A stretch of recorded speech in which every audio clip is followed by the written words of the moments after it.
Green town के police मुकाबले में 4 डाकू हलाक कर दिए जाते हैं। डाकुओं की फायरिंग से एसएचओ थाना ग्रीन टाउन जख्मी हो जाते हैं। ये 4 डाकू थे। पुलिस रेड करती है, उन्होंने आगे से फायरिंग स्टार्ट कर दी है। मुझे फायर लगता है, मेरा कांस्टेबल है, उसके जस्ट पे फायर लगता है। ग्रीन टाउन के इलाके में पुलिस मुकाबला होता है जहां पर डाकुओं और पुलिस के दरमियान कई देर तक फायरिंग का तबादला देखने में आता है। इस दौरान 4 डाकू हलाक कर दिए जाते हैं। एक खातून मुलजिमा और एक बच्चे को जख्मी हालत में पुलिस हिरासत में लेती है। लेकिन इस मुबैना पुलिस मुकाबले में डाकुओं की फायरिंग से एसएचओ थाना ग्रीन टाउन बाजू पर गोली लगने से जख्मी हो जाते हैं, जबकि एक कांस्टेबल जो थाना ग्रीन टाउन में ही तैनात है जिसका नाम है आसिफ, वो भी जख्मी हो जाता है। आज हम आपको एसएचओ थाना ग्रीन टाउन खुरम शहजाद की जुबानी सुनाएंगे जो इस पुलिस मुकाबले में जख्मी हुए थे कि उस रोज हुआ क्या था, कितनी देर तक पुलिस मुकाबला जारी रहा, कितने डाकुओं को हलाक किया, किस तरह उस जगह को घेरा। सबसे पहले ये वारदातें स्टार्ट हो गई थी हैदर रोड पे मिज़ान बैंक के तकरीबन 2 वारदातें थी हैदर रोड पे।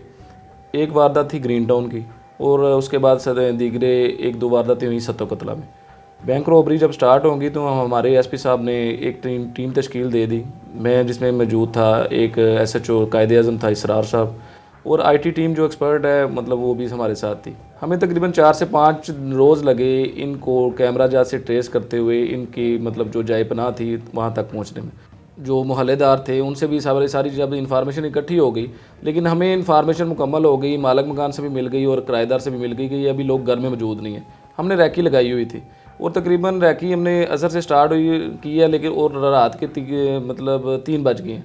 3 बजे हमने ना स्नैप चेकिंग लगा दी और हमें इन्फॉर्मेशन थी कि ये अब रात को वापस आएंगे, घर में वापस आएंगे। स्नैप चेकिंग लगी हुई है, नाका लगा हुआ है, 2 मोटरसाइकिलें आती हैं, नाका पे मतलब उनको रोका जाता है लेकिन वो नहीं रुकते, फायरिंग स्टार्ट कर देते हैं और भाग जाते हैं घर। ऑलरेडी क्योंकि हमें पता था कि ये कहाँ जाएंगे, वो घर में जाते हैं और घर में जाके अपने आप को लॉक कर लेते हैं। पुलिस रेड करती है, हम भी मौके पे पहुंच जाते हैं, कायदे आज़म की नफरी को भी बुला लेते हैं और सारा मुकम्मल जो घर है उसको हमने मतलब रैकी करके और उसको मुकम्मल वो राउंड कर लिया जाता है। जब उनको नॉक किया जाता है और उनको बोला जाता है, क्योंकि उन्होंने नाका तोड़ा होता है, उनको पता होता है कि पुलिस पीछे है, तो हम उनको बोलते हैं कि भैया आप सरेंडर कर दें, आप भाग नहीं सकते अब, क्योंकि हर तरफ चारों तरफ आपकी तरफ पुलिस है।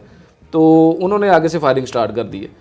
हम तो नफरी मज़ीद मंगवाते हैं कि पूरी डिवीज़न से नफरी मज़ीद आ जाती है, तो उनको बार बार अनाउंस भी किया जाता है, वायरलेस पे भी बताया जाता है और साउंड्स के ज़रिए बताया जाता है कि भाई आप सरेंडर कर दें, लेकिन वो आगे से फायरिंग स्टार्ट कर देते हैं। इस फायरिंग के दौरान मुझे फायर लगता है, मेरे बाजू पे लगता है, गोली आर पार हो जाती है। मेरा कांस्टेबल है, बड़ा बहादुर आदमी है, उसके चेस्ट पे बाजू फायर लगता है, राइट से निकलता है, राइट से गुजरता है और लेफ़्ट से निकलता है, ज़ख्मी हो जाते हैं।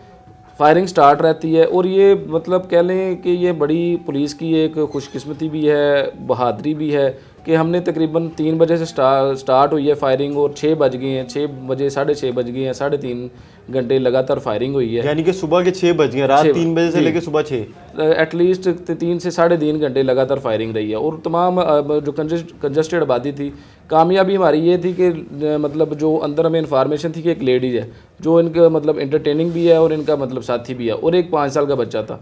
हमारी प्रायोरिटी थी कि सबसे पहले इनको सेफ एंड साउंड निकाला जाए, और जो कंजस्टेड आबादी थी, और दूसरी प्रायोरिटी थी ये थी कि कम से कम जो जितनी भी इर्दो गिर्द आबादी है वो भी सेफ़ रहें। और अल्लाह पाक का शुक्र है कि हमने अपना खून दे के, अपनी इस्तकामत से, अपनी क्या कहते हैं बहादरी से और सारी मतलब प्लानिंग से लोगों को भी सेव किया है और उस औरत को भी बचाया, और जो 5 साल का बच्चा उसको भी बचाया। अच्छा, इस औरत और बच्चे के बारे में कहा गया था, स्पेशली औरत के बारे में, कि इसने अंदर से पुलिस के ऊपर फायरिंग की। देखिए, फायरिंग तो मतलब अंदर लाइटें ऑफ थी, हमें नहीं कंफर्म हो रहा था कि मतलब फायरिंग कौन कौन कर रहा है, लेकिन ये 4 लोग थे, लगातार फायरिंग होती रही है। मतलब जब हमने बाद में देखा है, और लेडीज़, वो जो लेडी थी अंदर खातून थी, उसको भी फायर लगे हुए थे जब उसको मतलब हमने राउंड किया।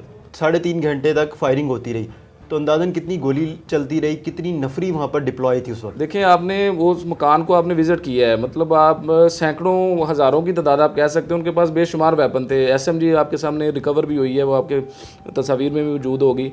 वेपन रिकवर हुए हैं, गोलियां भी बेतहाशा रिकवर हुई हैं, सैकड़ों आप कह सकते हैं। 3.5 घंटे फायरिंग हुई है। तो जब आप लोगों को कैसे पता चला कि अंदर 4 डाकू हलाक हो गए। जब किस वक्त आप अंदर दाखिल हुए फिर? जब हम मतलब हमने मतलब 3.5 घंटे फायरिंग लगातार होती रही है, फिर फायरिंग एक दफ़ा मतलब 6:30 बजे के करीब फायरिंग रुक गई है। तो वो हमने आवाज़ें दी हैं कोई अंदर है, तो जो खातून है फिर बच्चे को रेस्क्यू किया गया। खातून ज़ख्मी थी, बच्चा अल्लाह का शुक्र है सेफ़ था, उनको हॉस्पिटल पहुंचाया गया। और जब हमने अंदर गए हैं तो मतलब बाद में मीडिया को भी हमने बुलाया, सारा वो मकान भी दिखाया, वो सारे मतलब अपना अपना इबरतनाक अंजाम को पहुँच चुके थे। नाम क्या थे जो हलाक हुए थे? इनका सबका ताल्लुक़ कहाँ से था?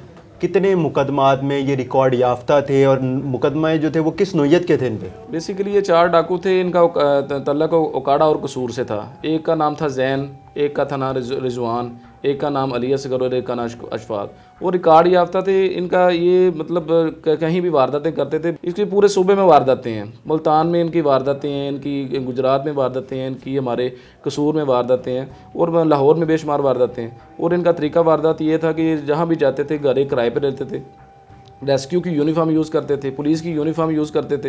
रेस्क्यू यूनिफॉर्म इसलिए यूज़ करते थे कि घर वालों को या मोहल्ले वालों को ये आइडिया हो ये अपना किसी अदारे में सर्विसेज देते हैं, मतलब किसी सरकारी मुलाजम है, और वो यूनिफॉर्म पहन के फिर जाके वारदात करते थे। और इनसे जब हम ये मारे गए हैं दौरान तलाशी, इनसे बेशुमार रेस्क्यू की, पुलिस की, एलीट की यूनिफॉर्म भी बरामद हुई है। तो ये जो खातून थी इनके साथ और ये जो 4 डाकू मारे गए, कितने अरसे से ये लोग साथ थे? कितने अरसे से गैंग चला रहे थे?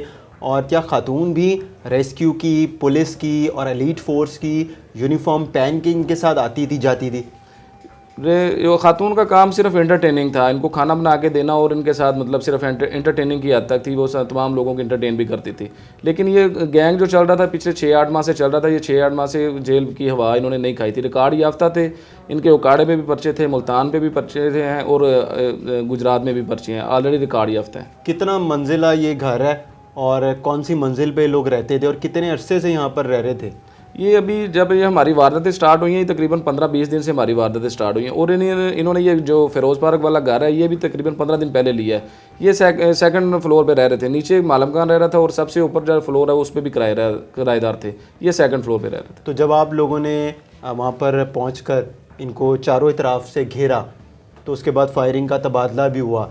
जो नीचे मालिक मकान थे और ये फर्स्ट फ्लोर पे आ गए, फिर सेकंड पे फिर किराएदार थे, तो उन लोगों को तो नुकसान नहीं पहुंचा, वो वहीं पर मौजूद थे। नहीं, अल्लाह का शुक्र है, हमने सबसे पहले मालिक मकान को उधर से रिमूव किया, फिर किराएदारों को भी उधर से रिमूव किया। और जितने सराउंडिंग में जब फायरिंग स्टार्ट होगी तो हमने तकरीबन 400-500 मीटर का रेडियस का जितना भी एरिया था वो खाली करवा लिया था ताकि कोई किसी कैजुअल्टी से बचा जा सके। तो जब आपको फाइल लगा और एक आपके कांस्टेबल को फाइल लगा तो उस वक्त आप लोग पूरा जो पुलिस इनकाउंटर था वहाँ से ख़त्म करके उनको बाहर निकाल के खातून और बच्चे को फिर हॉस्पिटल शिफ्ट हुए थे कि दौराने मुबैना पुलिस मुकाबला आप लोग हॉस्पिटल शिफ्ट हो गए थे? जी, हमने कांस्टेबल को हमने शिफ्ट करवा दिया था। वो सीरियस इंजरी थी, मुझे फायर लगा था बाजू पे, लेकिन हम उधर मौके पे मौजूद रहे हैं। लेकिन हम जब ब्लीडिंग ज़्यादा हो गई थी फिर हम हमें शिफ्ट कर दिया गया था। खुर्रम साहब, इस तरह के जो पुलिस मुकाबले होते हैं वो कितने मुश्किल होते हैं पुलिस के लिए?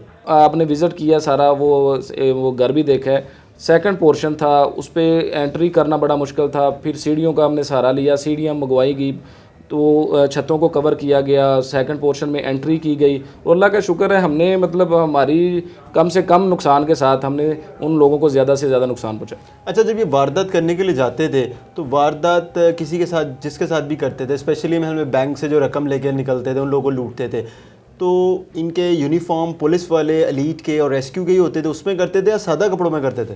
नहीं, ये जो वारदात करते थे वो सादा कपड़ों में होते थे, लेकिन इनके साथ एक गाड़ी चलती थी, उसमें पुलिस या यूनिफॉर्म में होता था या 1122 की यूनिफॉर्म में होता था, ताकि वारदात करने के बाद अगर कोई कहीं पुलिस नाका आ जाता है तो वो उसमें अपना तारफ़ करवा सके और बच सके। यानी कि वारदात करने के बाद वो गाड़ी में आ जाते? गाड़ी में आ जाए, वो मतलब तरीका वारदात था, बाइक पे उन्होंने वारदात करनी है और वारदात करने के बाद उन्होंने फिर गाड़ी में शिफ्ट हो जाना है। और जब किसी वारदात को ट्रेस करना है, मतलब जाके शिकार करना है, शिकार ढूंढना है, तो तब भी ये मतलब गाड़ी का यूज़ करते थे और यूनिफॉर्म का मतलब जो वेपन होते थे वो गाड़ी में होते थे और इसी तरह वारदात करने के बाद ये गाड़ी में शिफ्ट हो जाते थे। डाकुओं के पास से असला किस तरह का बरामद हुआ था और फिर जो खातून जिसको मुलजिमा को आपने कब्ज़े में लिया था उसने क्या इंकशाफ किए, क्या बताया उसने? देखिए इनके पास जब मौके पे आफ्टर जब मुकाबला चेक किया गया है तो एक एसएमजी थी, 3 9mm पिस्टल थे और बेशुमार किस्म की गोलियां थी।